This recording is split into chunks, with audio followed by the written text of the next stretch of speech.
Hey everyone, welcome to the Parts Girl podcast. I have Allie Peters here with me, returned guest. Welcome, Allie. Hi, thank you for having me. Yeah, I'm so glad because, when I looked at the numbers, you were the number one episode. So of course, I had to have you come back on. Thank you. That was the message when you sent me was just a perfect timing. Sometimes you just need that little. It was Doing good. yes, yeah, it felt good. It was a day I needed that. So thank you. It made me very That's happy. good. I didn't know that. Yeah. It was good. We cheers to it at dinner. Yay. Yeah, no, it was an impressive one. And since then too, so when I had you on, you were fixed ops over one location. Okay. Now you're VP of service. Yeah. So tell us how that's been. How's that transition going? Because I don't remember how many months it's been since you have this new role.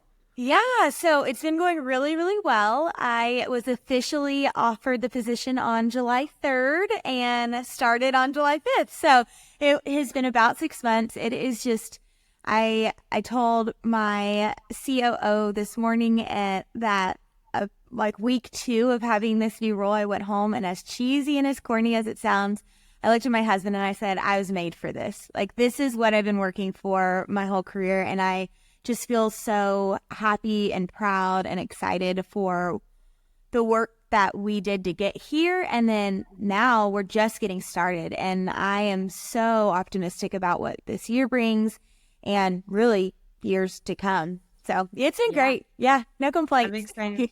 I'm excited for you. And I want to get into the future. But before that, I want to ask you, like, if anyone's listening and they want to be kind of where you are, what advice would you give them and what work did you put in or feel like that stands out from the rest of everyone? What do you feel contributes to that? Yeah, I love that question. So I think for me, I often say I encourage people who want to be managers to do the job before you have the job. So basically you're auditioning for your next role every day. And if you can see what is required of not only your current position, but what the next position has in store, and you're able to do that proactively, either without being asked, or you can show that strength. For me, I truly believe that has been a large factor in my growth in my career, because I kind of picked up the baton before it was technically mine and said, hey, I'm here. Let me help. Let me show you what I can do and let me help the people around, advisors stepping in and helping other advisors that want that next service manager position, jumping in, talking to a customer. For me in this role, it was leaning on some of the other members of our management team and, how can we help here? What can we do? And kind of growing myself and our team before I had the role. So yeah, do the job before you have the job. Yeah, that totally makes sense. And also, I think getting out of the mindset of that's not my job. Oh, I hate that. Like you totally were like, I see an opportunity where I can help. I'm just going to do it. And then that's how it evolves into kind of where you are now, or it does. Yeah. Where you are now. Yeah. It worked out. Okay. It totally works out that way. I think that even in my past experiences, just like you just do what you need to do to help and then you all grow. So yeah. So now that you're in VP of service, you've been there for 6 months. Because we were kind of talking before, you guys have seen some really good improvements, even in January. So what do you feel, what have you done to test for those? Like, why are you seeing all this improvement? Yeah, so I kind of tend to look at my life in quarters now. I mean, we have months and that's important, but I really start to measure in quarters. So as I'm planning or as I'm looking back, and I think that the third quarter of last year was when I started here, and it was more of just getting to know the team, getting to know the brands, getting to know the processes and the stores and our customer base and what areas we were excelling in and what areas we had opportunity in, and really started to kind of pick up those rocks that may have always been there, but we either didn't know to pick it up or we didn't really want to see what was under it. And so anyone who has taken over a management job and wasn't the very first manager has run into those rocks. And so I love that. I don't know what to call it, but that, you don't know what's going to be, because that happened with a newer client we brought on. They're like, okay, we keep on picking up rocks and with this new parts manager that we have, and we're yep. And what are we going to uncover? Yeah, and there's some things that we expected, some things that were surprises, and so really going into the fourth quarter, it was okay. We have this awareness, and some of the areas that were quick, kind of low hanging fruit, we cleaned up, ripped the band-aids off. Going into the fourth quarter was really about our people, and so we made some leadership changes on the service management team that I'm so happy to have, so proud to have, and just the immediate change at their stores. And then when they joined, making personnel changes at the advisor level, tech level, valet level.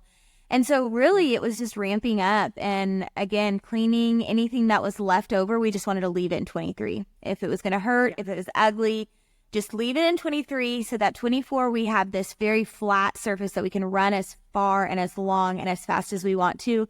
And we've removed all the obstacles. And so going into this quarter and to this new year, one of the things that we implemented was minimum standards for our advisors and for our technishans. And basically that just equates to, if you're going to play on our team, this is what we require. If you're incapable of performing at this level between customer satisfaction and production, or you don't want to, then that's fine. There are lots of other places that you might be happy, but you don't get to be a part of our team. And even now, I mean, we're getting close to wrapping up January. It's incredible because the intentionality of each day, we're seeing that now, and we're seeing people who were flagging 10 hours a week in a technician role, they were capable of so much more. The work was there. Their skills were there. They just had gotten comfortable on 10 hours a week. And so by ramping that up and saying 10 hours you don't get to keep your ticket here. Yeah.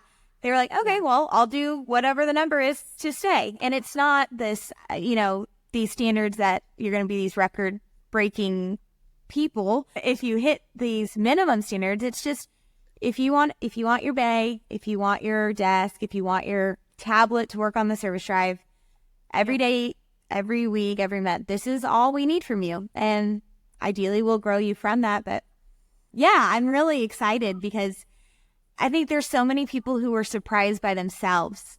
They were nervous, or they had never been pushed before. And it's that idea of, well, this is the way we've always done it. And you bring in new people and bring in new perspective and new lenses. And, we're doing a lot of moving of the cheese. And I think that scares some people. But also as they start to lean into it, they're going, oh my gosh, okay, yeah, I wish my cheese had been moved earlier.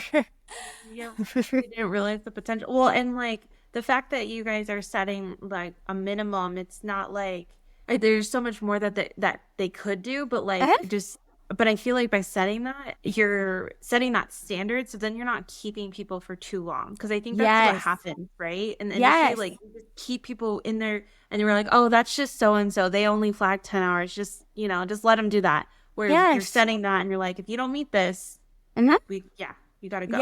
Yes. Yeah. And I used the analogy, and I don't remember where I heard it or saw it, but before he retired, Nick Saban used to have height and weight requirements for each position that's on his team. So, for example, this one position, 6'1" to 6'3" are the only people he would consider for that position. So you could have been this rock star high school player that was 6 foot, or this incredible state winning guy at 6'4", but he had found a system that worked. He had found a process. He had found what worked the best in each position, and he wouldn't even consider that. He wasn't going to bend for this one person and make an exception. He said, no, this is the standard. This is what you have to do to be in this position on this team. And so I really, even being an Aggie and not necessarily liking Alabama, I like Nick Saban's mentality about that. And I think now we're starting to see that in the fixed ops side. Yeah, I can see that. Mm-hmm. Yeah. Because how can you expect people to do their job if they don't have a standard or know what's expected of them? Right. And so then it sounds like you guys are actually like documenting these and setting clear guidelines, right? Because you can't just like say them. Yes. So how are you doing that? Has that been fun to create and like? Yeah, so we have, so I'm a little more of a free spirit when it comes to documenting, and people who've worked with me in accounting, in warranty, in HR, they got to rein me in because I just sort of fly around in my world. So normally I would not be a fan of documenting. However, this has been really fun because we had a very similar template for each one of our stores, but because we have 8 stores and we represent many brands that have some nuances, each store manager or service director got to choose, and they looked at historical data, they looked at the team they had, they looked at their big goals and how we get there. And so a lot of them are similar. There might be a tweak here where one store may have a 30-hour requirement for a technician to flag, and another store might have a 35-hour. And then same with on the advisor side, it's, obviously tailored to the manufacturer for CSI and MPS and KPI, but the metrics that we're looking at, they were all the same metrics, just different percentages or dollar amounts based on the size of the store and the brand. Yeah, I like that because I think with groups, they tend to like to centralize things, which is always great. But in that case, you do have to look at the brand and the people. And then also, too, if you notice like one tech or is only flagging, I'm using this example because you brought it up, is only flagging, 20 hours at one store, but that a minimum as 30, but that the other manufacturer that you guys have that standard, it's 20. So maybe you move that person over there. Are you guys finding that you're doing that, like moving around? Not yet. So we rolled this out. We discussed it at length in December and got all of our managers on board. Everyone was all in on this. And so their homework was to have it ready to implement in January. And so what we've done is we actually had each one of our managers had one-on-ones with the technician and one-on-ones with the advisors and walked them through it. And it wasn't this, hey, we're going to put you all in one big room, tell you this, and then hand it out for you to sign. It was, this is the team you play for, Cavender, whatever brand we are at. This is what's expected of you if you want to be on our team. Let's look at what you've done in the past. And great news, you're above and beyond every single time. This is just a formality at this point because you're head over heels, On the other side, it was, hey, this is what's expected of you. And if you look at what you've been doing, you're not there. So let's talk about what's holding you back. What are your obstacles? How do we get you there? A funny story that happened, I think it was last week or the week before, we had some bad weather in Texas. It got really cold, and so it was icing and snowing in different parts of where we were at. And one of my managers called me, and she said that they have a group text with all their technicians, and she had said, we're open regular hours. If you feel unsafe, just text me so I can be aware of what time you'll be here. And 2 of the technicians who had done the minimum standards the week before said, I don't care about the ice. I'm coming in because I have to hit my goals. And just to hear that, it's like where people in the past, and I fall prey to this sometimes, like, oh, well, I can do enough to get by. Well, the reality is we don't want that mentality anymore. We want people who are going to keep pursuing higher goals and becoming better versions of themselves in all aspects. And, it starts with you can't measure or you can't manage something that you can't measure. And if we don't have that clarity or that clear guidelines as to what is expected, then we're all just doing the best we can, thinking we're rocking, and someone might be disappointed in us. Exactly. Yeah. And then I imagine you guys are probably going to be like regularly reviewing this to move up the minimum too, like as you guys grow. Yeah. Yes. And that was what we talked about. Is I had one manager who has really, really high goals for his store, and I'm very, very happy to have him on the team. And he was struggling with it because he kept seeing these, like I said, a 30-hour minimum for another store. He's like, well, 30 hours isn't going to get me to the store goal that we have. Like, I understand that. But what we're doing is we're setting the starting line right now. In 90 days, when everyone is crushing that and it's a no-brainer and they can do it in their sleep, okay, great. Let's move it up a little bit. Let's move it up. And then we truly are that elite team that everybody knows about and everyone wants to be a part of. But in order to be a part of it, you have to do the work to even join the team, and now to stay on the team, maintain it. So that's our plan, is every 90 days to 6 months, taking a look, reevaluating if we need to make some moves. It's going to be attached to our pay plan. So moving forward, every new hire will have the minimum expectations day one, and we'll talk about them during our interview process, so it's not a surprise. They'll have it day one, and then we'll review it as we go. Yeah. I mean, that sounds like a great plan. It's gonna work out great. I'm excited to. We'll do another interview at the end of the year and like recap. How did this go? Yes, please. Yes, we could be start my year with Kaylee. Yeah. Year in review. And so this is gonna go out, I think, before NADA or like while we're at NADA. Oh, so yeah. So like, let's talk about NADA. What are we most excited about for you? Like, because you're going, obviously, right? Yes. Yes. Okay. I'm excited to see you speak. Oh yes, I'm speaking. Yes, you're on my planner calendar. I already put you in there. Oh my god. Well, I'm like, okay, so I keep telling myself, I'm like, well, if a lot of people go that I know, it's going to be like talking to a room of my friends. Yes. So then it's not as scary. That's right. You just look at me, even just laugh at my joke. And so I can feel like I got you, girl. Yep. Oh my gosh. I heard some good ones recently, so I'll share them. Share them with me. Yeah, privately. So that trying to think of some ways to make people laugh a little bit, because I'm like, but maybe they'll just laugh at me because I'm kind of a dork. They'll laugh with you. That's what it is. You make us laugh. I mean, I laugh all the time. I joke in trouble. It's not in trouble, but almost probably weekly. I'm in either our corporate office or in the second floor where the VP's office out of, and oftentimes I'll just be doing my life, and I'll have my door open, or I'll have someone walk by. He's the owner, and he's like, "What is so funny in here?" I'm like, "I'm just living my best life, That's so. Yeah, I got you. Laughing we'll at yourself, or laughing with you, laughing at. Yeah, we have to laugh at ourselves, right? Yep. My husband told me something the other day, and I loved it, and it stuck with me. I had one of my guys on my team said, "Allie, why are you so happy? Or how are you so happy every day?"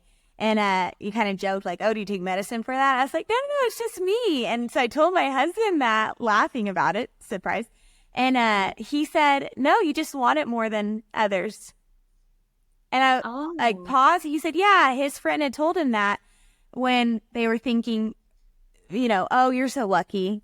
You're so lucky for all the things that you have," which we all know that the things we have, we worked very, very, very hard for, and it was intentional, and luck very rarely actually plays in. And so, I loved that. I'm going to use that all the time.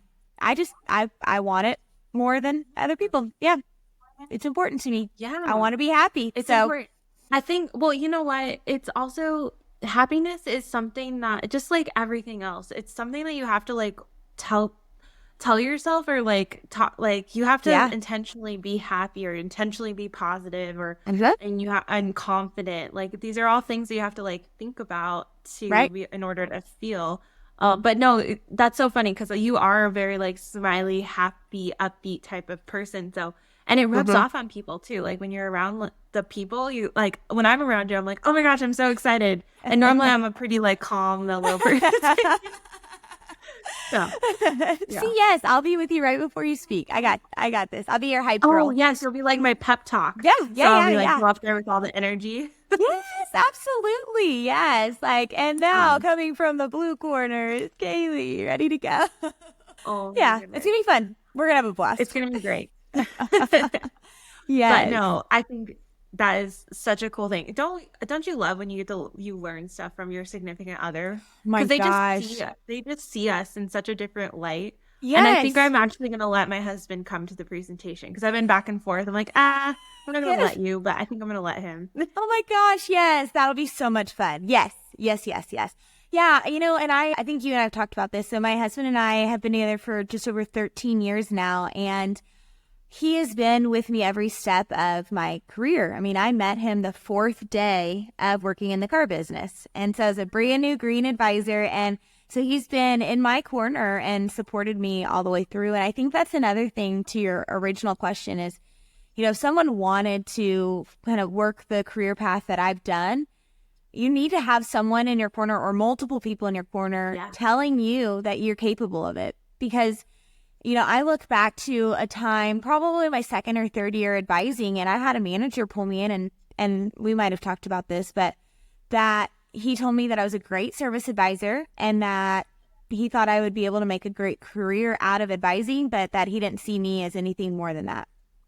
And I had my heart set on general manager at the time. Yeah. And I just thought, like, I'm this 24, 25-year-old woman, and my boss is telling me, I know you've got really big goals, girl, but you're not going to reach them. And so to have Mike in my corner and to have just him being like, really, you're going to listen to that guy? Oh, well, I kind of worked through a few feelings. First, I believed him. And then second, I thought, no, that's not true. I can be whatever I want to be. My mom told me that when I was a kid, and I'm going to do that now. And then it made me open my eyes to opportunities outside of that group. And I have taken them. And again, Mike is just the biggest cheerleader for me. And for me, if I'm doubting myself or questioning myself, him being over there and be like, you're better than that. You're stronger than that. Like, what's going on over here? Like, this isn't you. Go, like, and so just not doubting me and fully supporting me. So yes, I love learning from him because we are like the yin and yang. We are very, very opposite in a lot of ways, personality and just the way we think, but I think it challenges us and it has made me better in my entire life, not just work, but yeah. So yes. So that's so special. And I think, I totally agree with that. You need someone in your corner.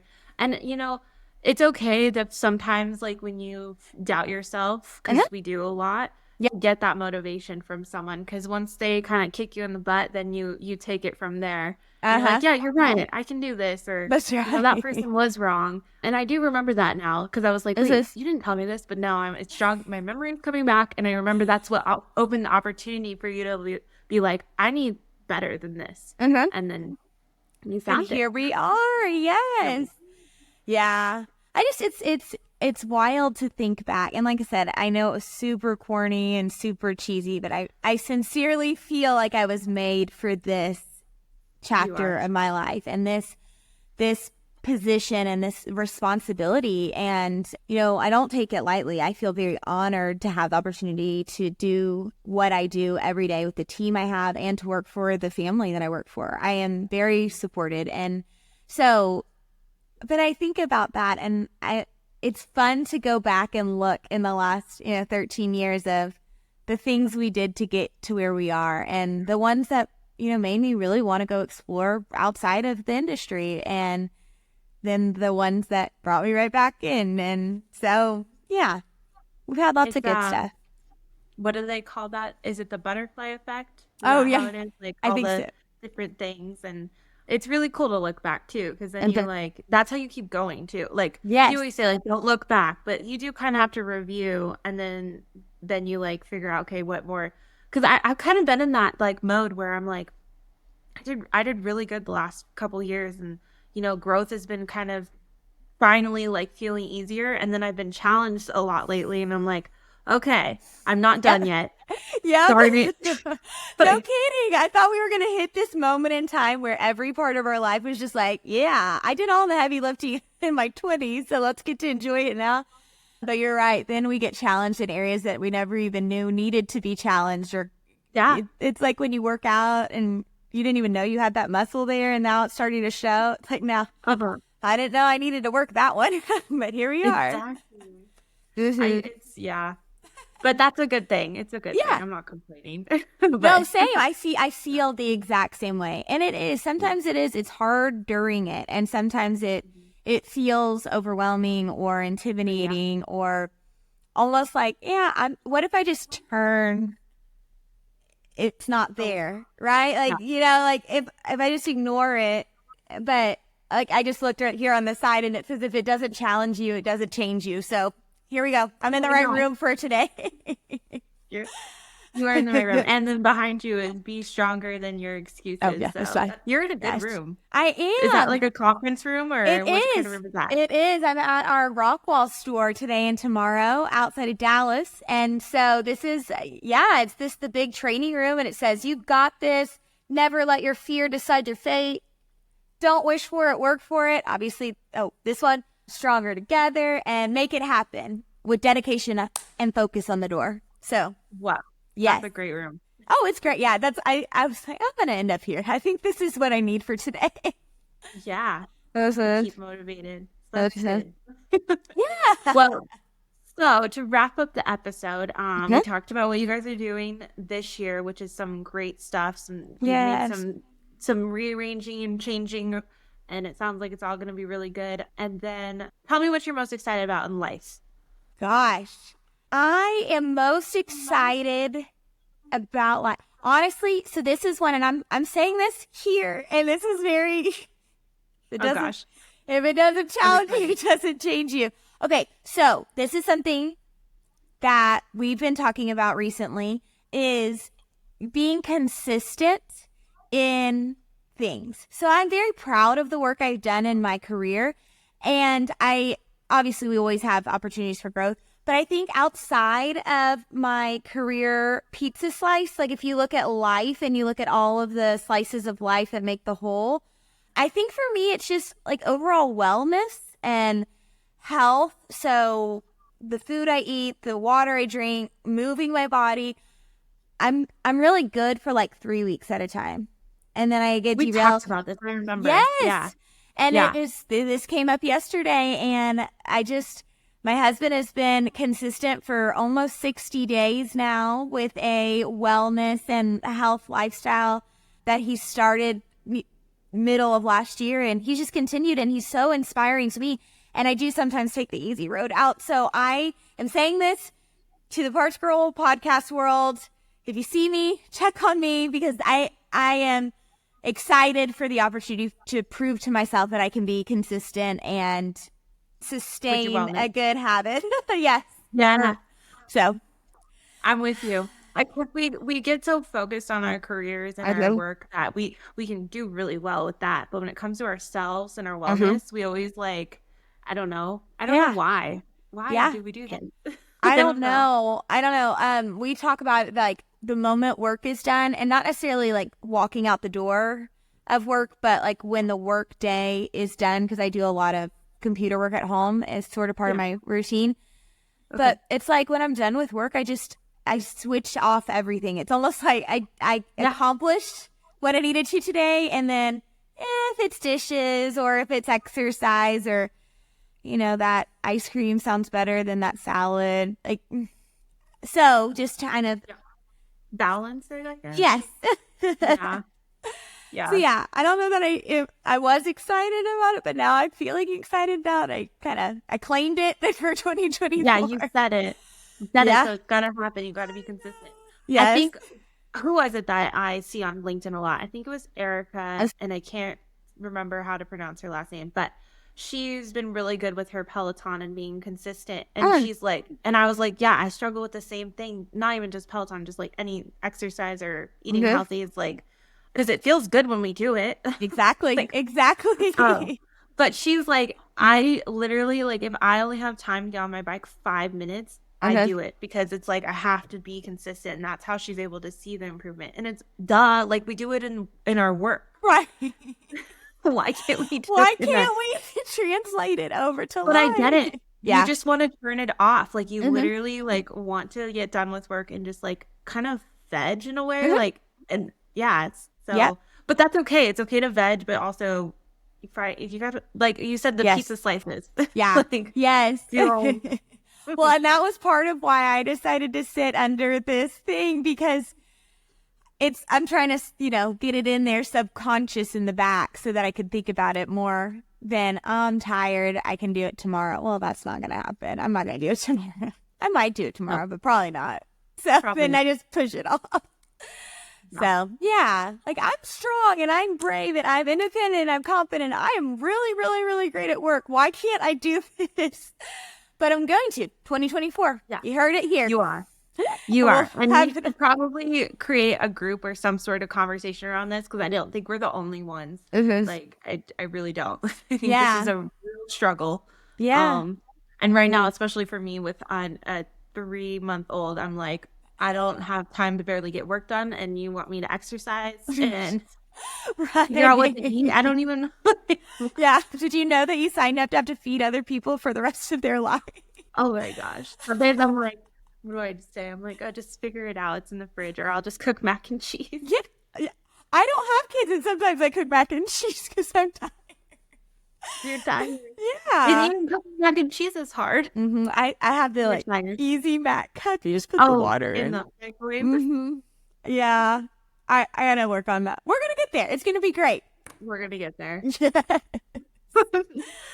Okay. Oh gosh, so, yes. To wrap up that, you're gonna be consistent with your wellness and health this year, and I'm excited to check in on both that and all the changes that you've made in service, and hopefully some parts stuffs here soon. Yes, March, here we come. Yay! I'm so excited. Me and too. I'll see you at NADA. Yes. I can't wait. Counting down the days. Thank you for coming on the show. Of course. Bye. Thank you for joining us. PartsEdge, the power tool for your parts department. We hope you're leaving feeling motivated, challenged, and inspired.